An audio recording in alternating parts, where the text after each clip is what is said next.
Hello and welcome to Living Beyond Limits with African Amputee Beauty TV. Can you please tell us your name? My name is Stacy. You are Upper Dave. Welcome to the show. Thank you. Today we'll be looking at the topic, why amputees are not to be looked down upon, but be given the opportunity to express themselves in every ramification of life.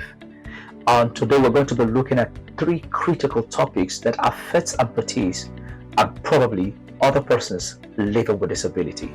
So the first one we're looking at is job opportunities. What do you have to say about job opportunities for amputees and probably physically challenged people in general? Wow, that's a great one. First of all, I'll be like, Nigerians are not being accommodating at all when it comes to job and some other, even reality TVs, not necessarily jobs, reality shows, adverts and all that. Nigerians are not really encouraging at all. They just put the tag like these people are physically challenged people and they act. But when you're to look, we spend the same money with the able bodies. That's true. We go to the same market with them. We buy, some of us buy the same clothes where they buy their own clothes, even if it's expensive. Some of us do. Some of us can actually afford that kind of luxury. So I don't think it's fair when it comes to job. There are some particular physically challenged people based on maybe they are well connected or they know someone somewhere that will just have to push them, even if some of them are not even capable of the jobs. But there are some that are actually good. They went to school and they are more capable than even the able-bodied to perform that same task, and they are not given the opportunity, probably because they don't know one or two person that can actually push them. So the job aspect is really, really poor. Then let me talk about the brand ambassador of a thing. Okay, let me even take this straight to networks in Nigeria. To me, I think the physically challenged people, especially the blind, consume a lot of data because they can't communicate. So most times they have to do video call to see themselves because they do the sign language with their hands. So they are always on video calls 24/7. Like I've seen them, I've stayed with them for a particular program, and when they use their data, like these people are actually very rich, and I will not saying them as brand ambassadors. That's very bad. But we see the rich people, the celebrities, one way or the other, they are coming up being brand ambassadors. I think it's unfair enough, but I think there should be mix with both physically challenged people and the celebrities too, because we are all using the same network and we all recharge our phone with money, of course. That's beautiful. I want us to talk about this a little deeper. You just said something that struck me. You said everybody uses these networks. They buy from them.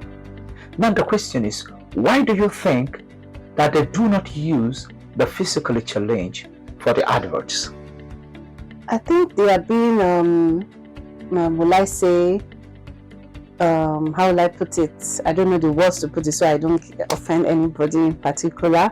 But I think they're actually looking down that we're not worth it. But I think the celebrities are already, most of them are well doing already. So I think they're making these people, they're even portraying a real picture of how the network goes. Because if a blind person is communicating with another blind person, of course they need swift internet, so the internet is 24/7.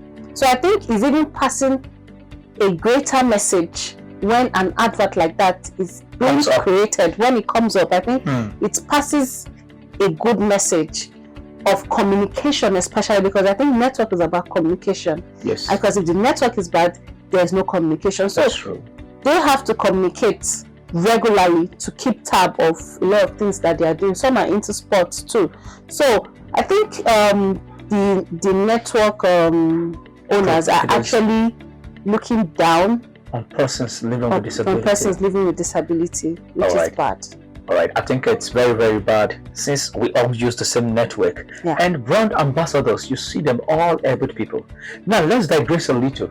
Have you noticed that in Nigerian movies, a part that an amputee is supposed to play or a person on a wheelchair is supposed to play, you see one celebrity, because they are known, they will make them play that part, rent a wheelchair from a disabled person, pay them little or nothing, and then use their wheelchair to act that part. Or maybe they want to act a part where the person is an amputee. Now the person will tie his leg back and act as an amputee. What do you have to say about this? I see it as they're actually giving us this stigma that like it's our fault. Most of us were not born this way. That's true. And okay, funny enough, I'm not wishing anybody evil, but if the same celebrities, one way or the other, they get amputated, and would they be cut off from the Nollywood industry completely? So I think they should also put that into consideration too. If there have to be rules whereby an amputee has to fill in, I think they could come out and get one. At least that money they are actually giving that amputee is a way of actually encouraging him or her to be useful to themselves. I believe a lot of us have talent in different ways, because for the fact that we are physically challenged, we focus our attentions into something else that we could that could generate funds for us. But because we're not given the opportunity to display this attribute, and that's why most of us, you just see us, we just want to do sports. It's fine, sport is good, but we are not even still recognized even in the sport industry too. And when we talk about sport and all that, physically challenged people, they are really trying. It's not the same energy. Okay, let me say for instance now, I say basketball. I play wheelchair basketball. The energy an able-bodied person used to play basketball, I use times 3 of that same energy to play that same sport. Let's talk about the long tennis game. You see them. Do you know what it takes for someone to be on a wheelchair to wheel? You still have to play with your opponent. Your opponent will still have to wheel, and still use that same hand you're using to wheel. You're still using that same hand to play. It's more will I say it's more stressful, and more taxing. And not taxing, and they still try to build themselves to be able to do this, and there's no encouragement from anywhere. To me, it's really, really bad, and it's really making them to feel less value, and for them to actually know their worth. What do you think the government should do for proper inclusion? You know, abroad, you see every offices, every company has at least a minimum of 5% of persons living with disability. And in Nigeria, we've been hearing that on the book, and yet it has not been implemented. What do you think needs to be done? I just think we need a good government. We need good government, because looking at it, we've talked about this disability, that, and to me, nothing is being done. Probably they give the money to an able person body, and an able person to come share, and at the end of the day, the able person takes his or her own. So I think they should put disabilities. They should put people with disability in offices that have to do with us. We don't need an able body to be a coach. We don't need an able body to be our head coach, or probably someone we have to look up to. I think we have some physically challenged people that can be fixed in all these necessary positions that has to do with physically challenged. So because I believe since they are physically challenged, it will be easy for us to have access to them, and for them to also understand us better, the area we need attention and all that. Because definitely an able person will not know how I feel when I'm trying to explain to him or her that, oh, something is wrong here, something is wrong. They will not really picture it because they are not in my shoes, they are not in my position. So I believe when I'm talking to someone that is physically challenged, I think the person can relate to what I'm talking about. And our government is not really encouraging, because it's just as if we're pouring water on a rock. It's not absorbing. We've complained times without numbers about disability want this, disability want that, and we're not seeing any changes. But we hope and pray for this time around we get good government that will actually hear us, because when it comes to political rally now, one way or the other, they'll definitely come seek physically challenged to come and vote. That's at true. a peanut of 500 and then 1,000, and these people grab it because they actually need to eat, but they shouldn't take the advantage of the fact that they are hungry to use them. I think that's just what I have to say about that. They should consider us too. Wow, We're that's humans. beautiful. That's beautiful. Okay, persons with disability deserve to run for offices. They deserve to be in offices, in workplaces. They deserve opportunity to work. Don't look down on them. Don't discriminate. All right, we're going to look at this topic that says discriminations among persons living with disability. What do you have to say? Because I believe when there is love in the disability world, I think it will rub off on others that are not disabled. They will understand that these people love themselves, so we have no choice but to love them. What do you have to say about this?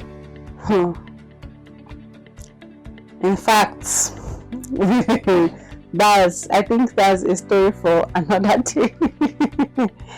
We physically challenged people, I think it's high time we embrace ourselves, because whether you like it or not, whether you are rich, whether you are from a wealthy home, whether you're from, I don't care who you are, but one thing I'm sure of, that something has linked you to the disabled world.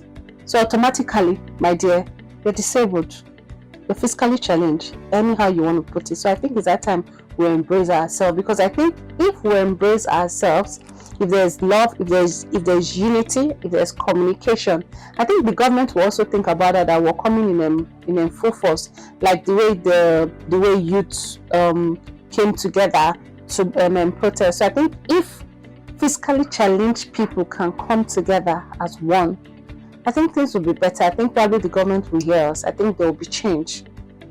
Yeah. Because if you check, there are so many. If you check now, you see that there are so many groups of persons with disability, and I will tell you for sure and for certainty that there is no umbrella that is covering all of those groups together. Why? Because Mr. A wants to have her own NGO, Mrs. B wants to have her own NGO, everybody wants to be on their own. There is no unity. But the truth is this: united we stand, but divided we always fall. That's a beautiful contribution. Now, I want us to talk on physical interaction with non-amputees. What do you think, as in how has your physical interaction with non-amputee been since you became an amputee?